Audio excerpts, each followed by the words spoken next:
you everyone for joining us today. We are thrilled that you're here and joining us for this very, very, very special Coffee Connection Live with our friend Dr. Jeanette Betancourt. Jeanette, thank you for joining us today. Thank you, Nicole. It's such a pleasure to be here, and especially during this very special month. Yes, I know. Well, speaking of this very special month, some of you may know, and hopefully you are tracking that it is Month of the Military Child. So many people wear purple to purple up for Month of the Military Child. And Jeanette, I know you said you put on some purple for us. So I did not only put on some purple, but also some wonderful flowers to represent the fortitude of marigolds. So yes. I really hunted my closet for that and found purple. So I'm so excited to be able to join you and celebrate this wonderful month. Well, we truly appreciate it. And, Jeanette and I connected earlier on, and we were talking about how the dandelion is actually the flower that represents a military child. And I have a little thing I like to read about this. It says dandelions are able to grow and bloom just about anywhere their roots are planted. Not only that, but they symbolize happiness, joy, perseverance, endurance, and hope. So I just absolutely love that. And every time I see a dandelion, I always think, they're rooted everywhere. They can go anywhere, and they're just so strong and beautiful. So, and it shows perseverance and joy when you see them blossom. It's just an incredible thing to see. Yes, yes. Well, we're excited to jump into the conversation today. And again, thank you for all of the spouses joining us today for the live chat and for anybody watching this after the fact. But for the ones that are joining us today, we do encourage that you share your LinkedIn profile, if you have a LinkedIn profile, in the chat so that you can make some connections. Please engage in the chat. And of course, we'll we'll get to the Q&A later to answer any questions that you might have. So let's jump right into it. So Jeanette, you are here because we wanted to talk about military families in Sesame Street. So do you want to give us a little bit, first of all, some background about yourself, and then we can jump into the conversation of why we're here. Thank you so much, Nicole. It's such a pleasure to be here and to honor our service members, their families, and especially the children. So I had the pleasure of being at Sesame Workshop for many years and 3 children later also as a parent. So it's incredible. And my background is as a speech and language pathologist and educational therapist. And it's really bringing the joys of resources that we can provide for children and families alike, and really follow for us the trajectory of military families. And that's what's kept me here at the workshop, this idea of being able to produce resources and make a commitment to our young children. So important, and appreciate everything that you do, because we have all benefited from that in some way. So appreciate you just helping us with our little ones, and knowing that you've had 3 little ones too. Oh, hands are full. So True. So the history of military families in Sesame Street, there's something that I do want to call out, because again, we've talked about this in our prior discussions, but Elmo. Let's talk about Elmo. And Elmo's dad, Louie, is an active member of the National Guard. And then there's Rosita, who's a military child, and her dad is a veteran. I absolutely love that. Can you tell us a little bit about that? Well, let me begin a little also about Sesame Workshop and its mission. We're a global organization whose mission, and a nonprofit organization whose mission is to help all children grow smarter, stronger, and kinder. And what we do is we often find where are the greatest needs. So believe it or not, we've been part of the military family community since 2006. Wow. Going on to really following the trajectory of increased deployment. And so we started to say, what are the needs of our military families, their children, and our service members? And we gathered a lot of input, not only from advisors, but on the ground. And so from the very beginning, there was desire to represent the point of view of military children. And so we gathered Elmo and his dad to indicate and explain why daddy was going away, to serve again, and Right. one who was going for a long time, explaining things that were so hard, especially for young children. And for Rosita, that transition of her dad serving and then now is a veteran, but also encompassing a physical injury and how the family coped. So with both of these wonderful Muppets and their Sesame friends, we're providing all kinds of information about the multiple transitions of military families, but we're especially proud to have both Elmo and Rosita and their family as part of the military community. It's so special. And the videos and the content and the resources that you have out there, and especially the digital resources with you have Sesame Street for Communities, where you have videos with the Wentwell's self-care, be still and quiet, meal planning, and daily movement. This is something, if you guys haven't watched it, we'll put the link into the chat, and I'm also going to call it out just in case you're just listening in. It's at sesame.org/military families. And these videos, it's funny because I was watching them thinking, oh, my little ones, I have a 3 and a 6-year-old, would absolutely love these.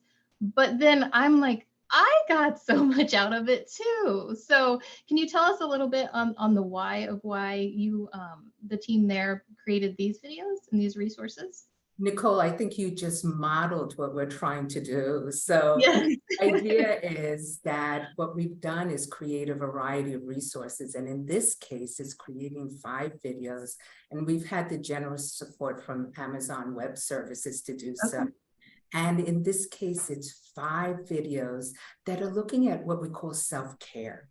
But that idea of self-care, not only for children, but the entire family, for the grown-ups as well. So you did it perfectly because you modeled how you can have your little ones, you're yourself involved. So in each one, for example, we've taken meal planning and how to extend that as a family and enjoy making, not only in the moment, but also meal planning for the future, or using our bodies as a way to calm down, and how do we sort of maintain physical activity, again, not just for little ones, but for the adults, parents, and caregivers doing it with the child. We also talked about like quiet moments, appreciating like sitting in a park and noticing not only all the noise that's around, but also the quiet and sort of that mindfulness. And then we talked about also the idea of what went well. Sometimes as grown-ups, we talk about, oh, goodness, this was so hard today. This was such a hard day. But then sort of both expressing what went well. So through all of these, what we're doing is even taking moments, simple moments, everyday moments, and providing strategies that you can do in the moment with a child and an adult together. And the thing is, it's available on any platform. You can do it from your mobile, your tablet, laptop, and use it in the moment in these special times together.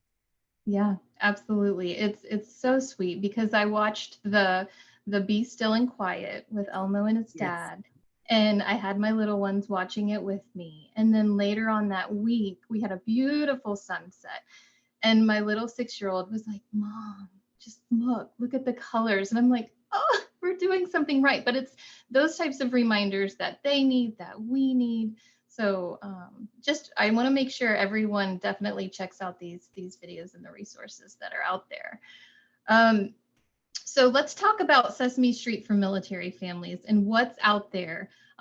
There's so many things that are available for military families that I feel like we should shout from the rooftops that everybody should be checking out. So can you dig into that? And then also we'll check in with Trish in a little bit to see if we have any questions.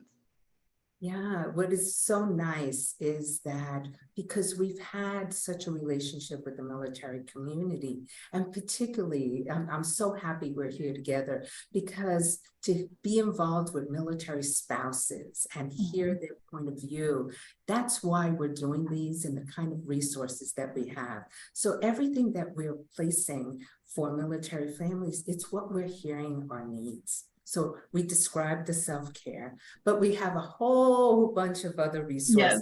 And keeping in mind that they're also bilingual. They're in English and in Spanish, with the Spanish being its own unique version.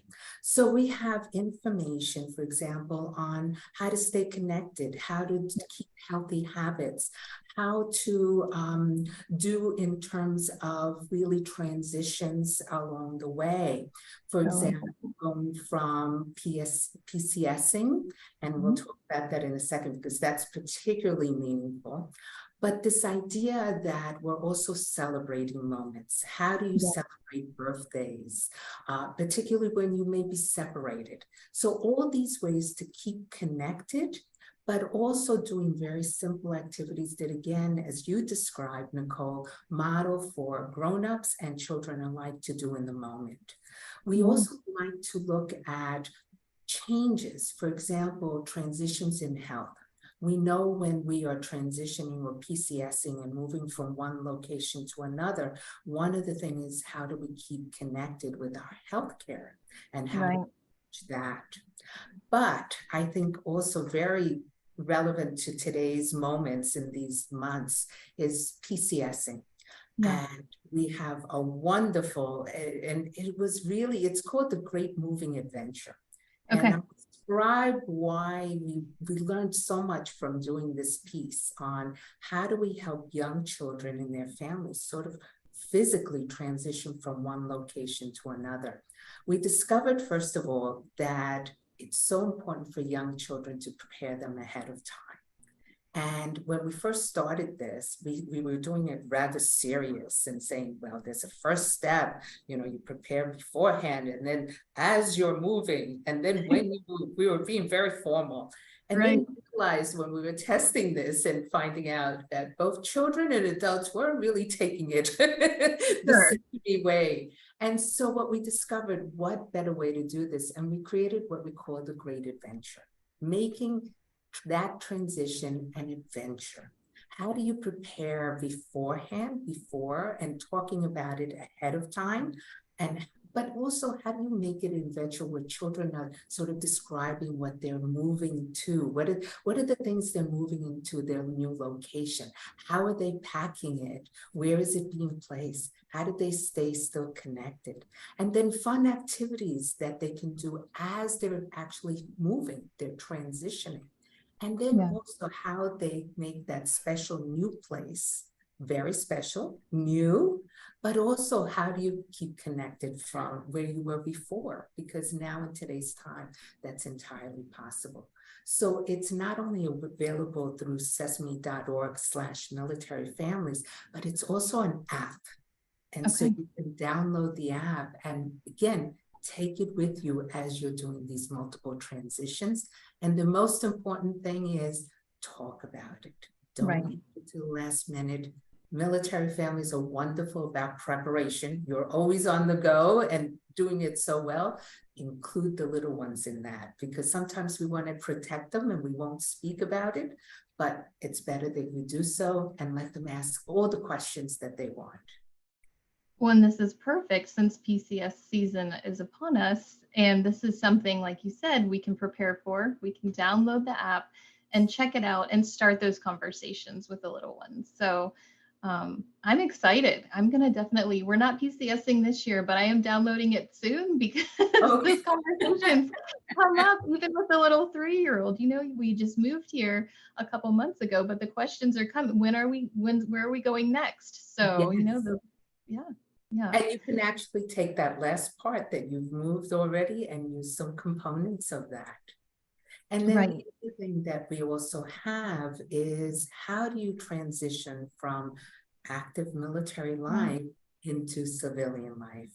And that is another very large component that we really worked on in terms of providing ways that, again, similarly to just the way we described that transition of actually relocating into now changing a different kind of lifestyle and perspective, and how do we prepare our children to do that as well, but as a family, family. So we have all those resources also in stages, so that it's not done at the same, you know, all in the moment, but again, you're preparing as you always do. Well, and you've done the work for us, which helps so much. You know, you don't have to go to Google and say, well, how do I start these conversations? You can go, you've done the work for us, so we can go and check it out. And I was looking at the website earlier where you have the downloadables for families, where I saw one with Elmo, and it's where have I been? And you can color in the little countries and states that you've been to, and just really cool things that kids can get involved with now and be a part of that. And even over the summer, when you're looking for things to do for your kids to keep them busy and engaged, there's just so much out there that you all have created. So thank you. It's really good stuff. And I wanted to hear that. yes. And I wanted to check in with Trish. Trish, is there anything that we need to answer? Any questions, or what's going on in the chat? So we had touched base a little bit on the resources available for military families, but are there any resources specifically guided towards special needs children, or any other type of resources available through Sesame Workshop? Yes.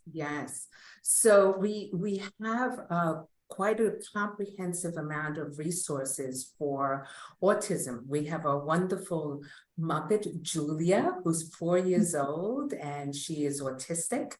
And we built in really a lot of information that I think is applicable not only to autistic children, but again, the differently abled.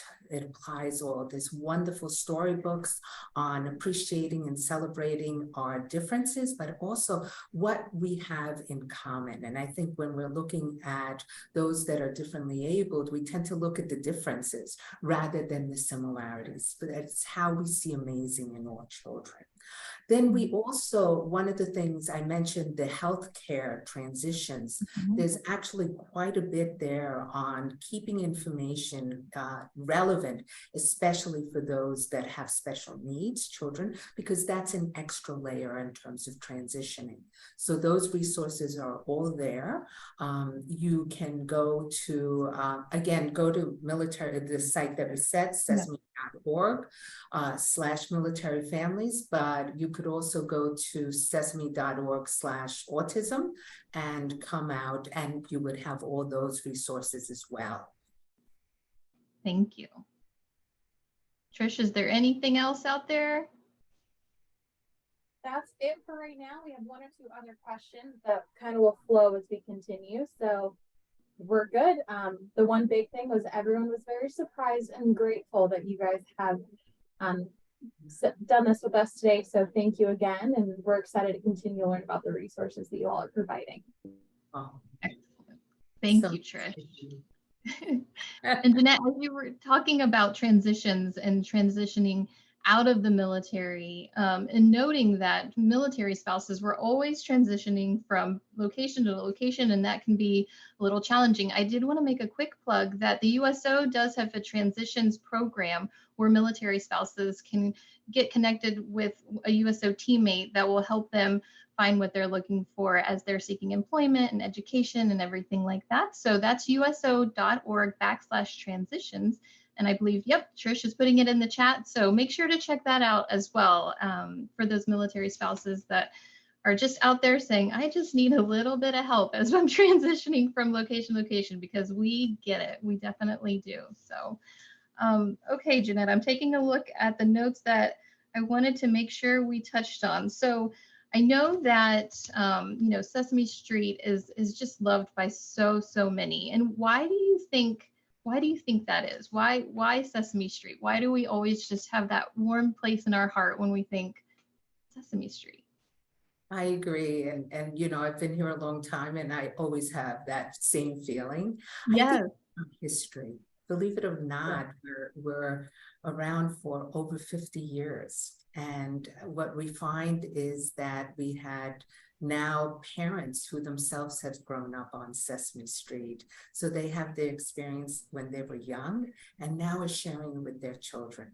We also have grandparents also who are familiar with it and share it with their grandchildren. But I think it is why we were talking today. One of the goals of Sesame Street is not only through our programming, but it is also to create through our social impact work, this kind of work, resources that are addressing the greatest needs of children today, in which their voice is often not included.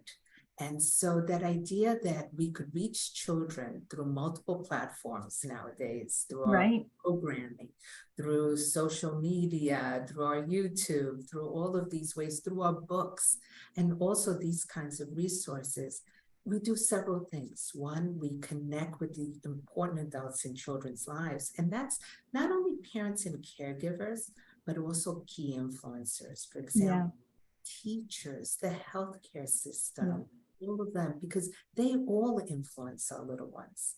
And then also just the fact of connecting with our wonderful Muppets, because they have such a history and they reflect all our personalities, they reflect our joys, and then some of our challenges, and they do it so well. And now that we have both adult Muppets and also young children, we're also modeling those interactions. So I think it's our history and our trust, and also that we're always listening. We're always research-based. We don't take assumptions.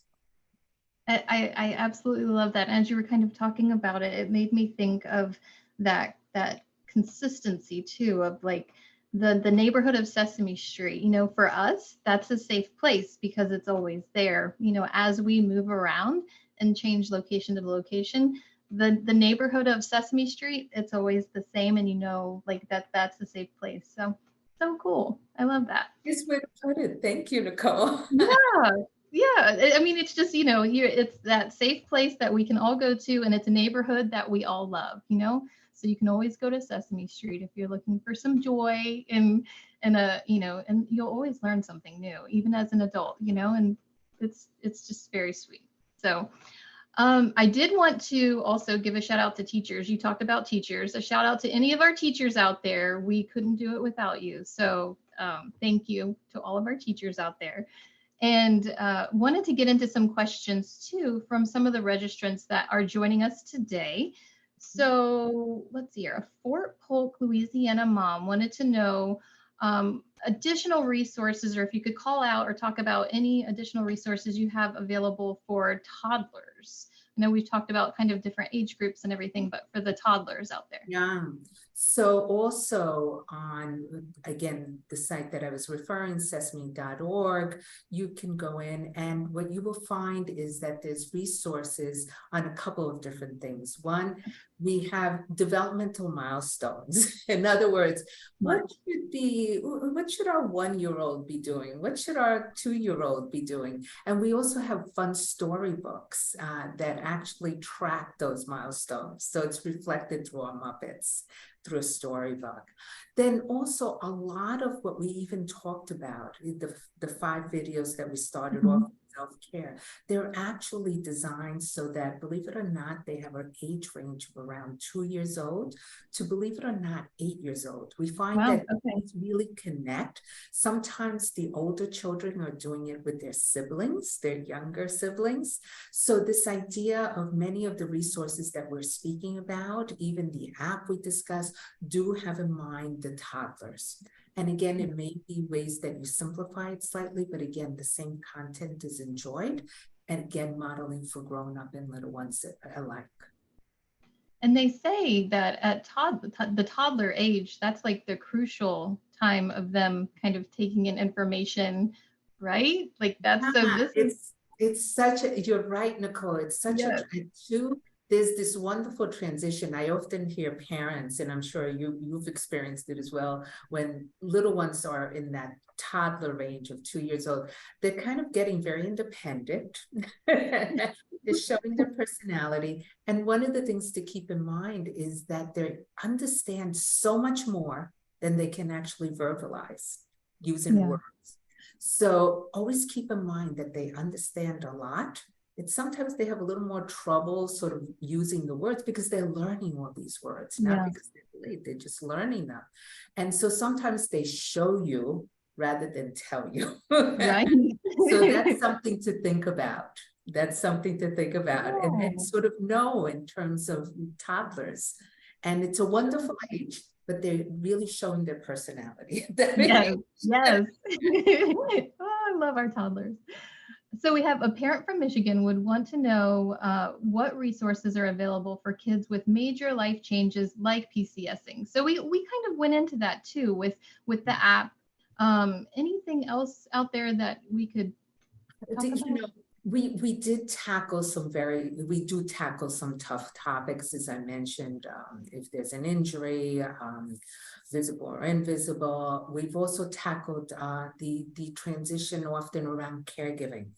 We have quite a bit around those very tough topics, but also in general in the website, apart from military families, we also deal with transitions overall, like big feelings. How do you deal with big emotions? And again, what I just said about toddlers, really that whole stage of early childhood, little ones are sort of learning how to manage big transitions, big feelings, and all of these elements. And we provide information on how to understand almost a young child's mind.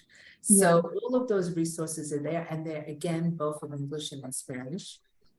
Yes, and that was going to be my next question, is that an Army spouse, you mentioned earlier that everything was Spanish or bilingual, as in Spanish and English resources. Yes. So she was asking about, are there any like programs or lessons and resources in Spanish as well? Like, or is it just the content that's online?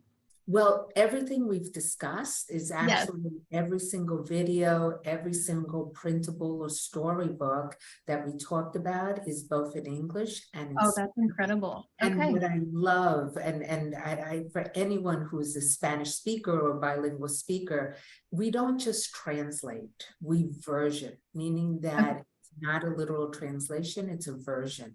So all the resources are there. And what's wonderful is that we find even non-Spanish speakers sometimes use our Spanish language materials as a way to learn Spanish as well. That's brilliant. Oh, I'm going to be doing that as well. So good. Oh, well, I wanted to circle back to Trish. Trish, is there anything else that we need to call out, or any questions in the Q&A? Yeah, so we had another question come in that kind of goes along with this. Was one of our spouses asked, was it your passion to teach children's resiliency? And how did you desire the impact and the wellness for the mental health of children? Yes, it's interesting. Thank you for asking that question. That sense of emotional wellness, emotional well-being, and it's really something that we need to look at, particularly for our military children. We often say military children are very, quote, resilient. And this is true because the family dynamics and all the transitions really prepare us for transitions. It requires a lot of emotional sort of fortitude and well-being. On the other hand, we also know that for young children, we often neglect that they may experience stress or anxiety and things like that. So one of the things that we are doing and looking forward to, and soon we'll be adding to our general resources, is really specifically addressing what are the best practices around emotional well-being for young children. But one of the things that we could leave and almost take away, especially because we've discussed grown-ups and children all the time. And in this case, it's the idea of what we call nurturing connections. It is so important as adults and caregivers and parents or caregivers to know that the connection with your child, and as you said before, the safety, the comfort, the routines, but knowing that a little one is there, that you are there for your little ones, and keeping in mind the multiple changes, but the consistency in knowing that there's adults who care for you, will keep you safe, will comfort you, is actually the best platform for resiliency and emotional well-being, not just now, but for the long run. Right. Absolutely. So well said. So well said. And Trish, was there anything else? That's it. I did just want to let you guys know, one of our live attendees is super excited about having the different versions because she is a English and Spanish MilSpouse tutor. So it's a perfect resource Oh, for her that she'll have both of those options available.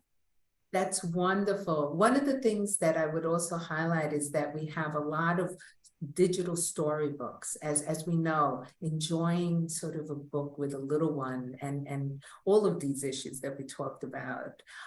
There's a lot of storybooks, and what's fun about them is you could use them in a variety of ways. They're both in English and in Spanish. They can be read for you by the Muppets. Oh, nice. So you That's see so these cool. wonderful Muppet voices, or you could read it together. So, Okay. and again, it's available in both English and in Spanish, and it's an incredible experience to be able to sort of enjoy. And keeping in mind, these are all available in whatever platform you're in. So whether it is on your mobile, your tablet, your laptop, they are there for you. Oh, thank you for sharing that. And then I also, since we're talking about reading, we're going to have to talk about, we have a USO reading program where service members are able to read a book to their loved one, and then we send the book back to the family back home. So make sure to check that out as well, because as Dr. Jeanette Betancourt was just saying, and I don't know why I was so official when I just called you out, but it's like we're friends now. Yes, we are. But as she was saying, reading is so important to your children. So we just want to make sure that you're able to keep that connection if your service member is away during deployment, training, a TDY, or something like that. So make sure to check that out as well. But Jeanette, I think our time is coming to an end. So I wanted to see, is there anything else that you wanted to highlight or share or talk about to the group about what you're working on, or any other resources that we can promote? Yeah, no, as I said, there's really all the resources we Yeah. discussed, much more. We just Yes. encourage you to explore because we have Right. many more that are even beyond our military families, and I think useful for everyone. Just about every topic on well-being, readiness for entering school, all of those transitions, all those resources there. I think also what we'd like to say is that we want to honor and thank our service members, the military spouses especially, because you are the glue to the household. And we're so grateful to be part of the community and have you invite us in, and that we could provide some resources that, again, are from your voices. None of what we produce is not without your voice. So we are very grateful, and we thank you for your service.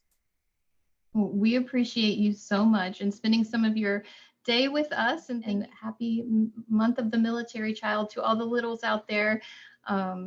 We just appreciate you all so much. So thank you again, Jeanette, for joining us.